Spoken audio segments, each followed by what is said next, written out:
Botox को लोग सिर्फ कॉस्मेटिक के रूप में जानते हैं, लेकिन पैरालिसिस और न्यूरोलॉजिकल कंडीशन में ये एक महत्वपूर्ण थेरेपी है।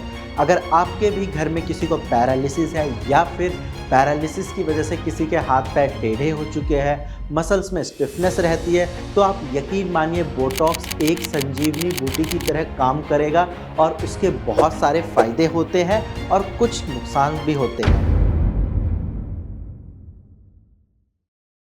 हेलो एंड नमस्कार, मैं डॉक्टर हिमांशु पराशर। आज इस वीडियो में आपको बताऊंगा बोटॉक्स क्या है, इसके क्या फायदे होते हैं, इसके क्या नुकसान है और पैरालिसिस पेशेंट में ये कैसे हेल्पफुल होता है। तो इस वीडियो को आप लास्ट तक देखिए, आप भी समझ जाएंगे कि आपको बोटॉक्स का इस्तेमाल करना चाहिए या नहीं करना चाहिए। तो चलिए वीडियो को स्टार्ट करते हैं। सबसे पहले आपको ये पता होना चाहिए कि बोटॉक्स का आपके पैरालिसिस पे क्या इम्पैक्ट पड़ता है। देखो, अगर आप बोटॉक्स के इंजेक्शन लगाते हैं तो वो आपकी मसल्स में स्टिफनेस को कम करता है और आपकी मूवमेंट में काफ़ी ज़्यादा हेल्पफुल होता है। क्योंकि आप मान लो पैरालिसिस में क्या होता है, स्पास्टिसिटी आ जाती है, मसल्स में स्टिफनेस रहती है। तो जब आप बोटॉक्स के इंजेक्शन लगाते हैं तो स्पास्टिसिटी कम होती है, मसल्स की स्टिफनेस कम होती है, पेशेंट को अच्छा लगता है। सेकंड जो इसका फ़ायदा है वो है आपकी मूवमेंट बढ़ती है, क्योंकि जब आपकी स्टिफनेस कम होगी, यानी कि जो आपके हाथ पैर जकड़े हुए थे, काफ़ी ज़्यादा उसमें टाइटनेस थी, वो कम होगी तो पेशेंट मूव कर पाएगा और मूव करते हुए उसको पेन नहीं होगा। तो ये है कि पेशेंट की मूवमेंट इम्प्रूव होती है। थर्ड फ़ायदा है कि आपको कोई पेन नहीं होगा या कम होगा। जो आपकी पेन की इंटेंसिटी इंजेक्शन लगाने से पहले थी, वो इंजेक्शन लगाने के बाद कम हो जाएगी। इसके साथ-साथ अगर आप बोटॉक्स के इंजेक्शन लगाते हैं तो जो आप फिजियोथेरेपी करते हैं, उसकी वजह से आराम मिलता है लेकिन कम मिल रहा है। तो इंजेक्शन लगाने के बाद आपकी इम्प्रूवमेंट और स्पीड से होगी। यानी कि अगर आप बोटॉक्स इंजेक्शन से पहले देखें और बाद में देखें तो लगाने के बाद ज़्यादा इम्प्रूवमेंट फील होगी और ज़्यादा स्पीड से होगी। ये तो बात हो गई कि क्या फ़ायदे हैं। अब हम बात करते हैं कि इसके नुकसान क्या है, क्योंकि हर सिक्के के दो पहलू होते हैं और आपको दोनों जानने चाहिए।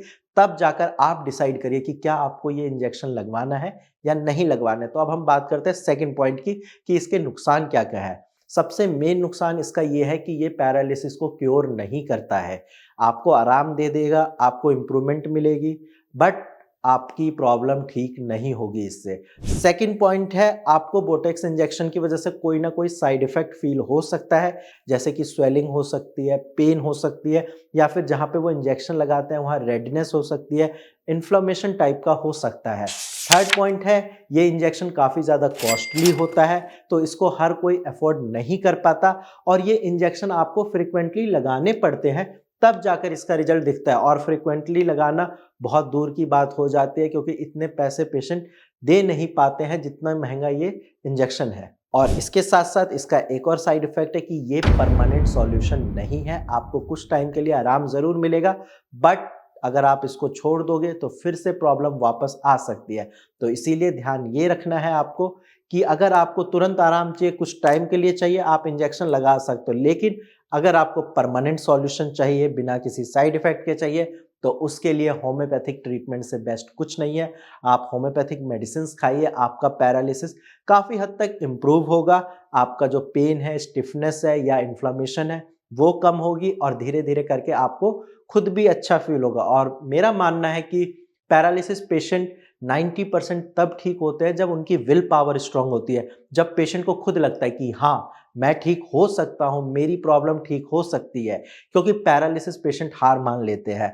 वो ना तो एक्सरसाइज़ करते हैं, ना फिज़ियोथेरेपी करते हैं। जितने पेशेंट से मैं ओपीडी में मिलता हूँ, मैं ये पूछता हूँ कि क्या आप एक्सरसाइज़ करते हो? फिज़ियोथेरेपी करते हो? वो यही बोलते हैं कि सर मन नहीं करता, दवाइयाँ तो मैं ले रहा हूँ आपकी। देखो, ऐसा नहीं है, अगर आप सिर्फ़ दवाइयाँ लोगे तो आप पूरी ज़िंदगी खाते रहो, आपको पैरालिसिस में आराम नहीं मिलेगा।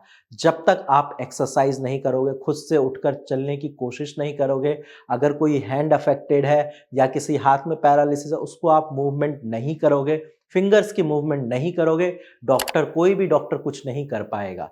डॉक्टर की दवाइयाँ तभी काम आएँगी जब आप अपनी विल पावर को स्ट्रॉन्ग रखोगे, जब आप एक्सरसाइज़ करोगे, फिज़ियोथेरेपी करोगे, मसाज करोगे और साथ में अपनी होम्योपैथिक मेडिसिन्स लोगे, तो आप यकीन मानिए कुछ महीनों में एक चमत्कार होगा और आपको भी यकीन नहीं होगा कि इतनी जल्दी रिकवरी कैसे हो रही है। बट उसके लिए आपको जागना पड़ेगा, आपको मेहनत करनी पड़ेगी। आज की वीडियो में इतना ही। ध्यान रखिए आप अपना, और अगर आपके या आपके जानकार को किसी को भी पैरालिसिस की दिक्कत है तो आप नीचे दिए गए नंबर पे कॉल करके फ्री में कंसल्टेशन कर सकते हैं।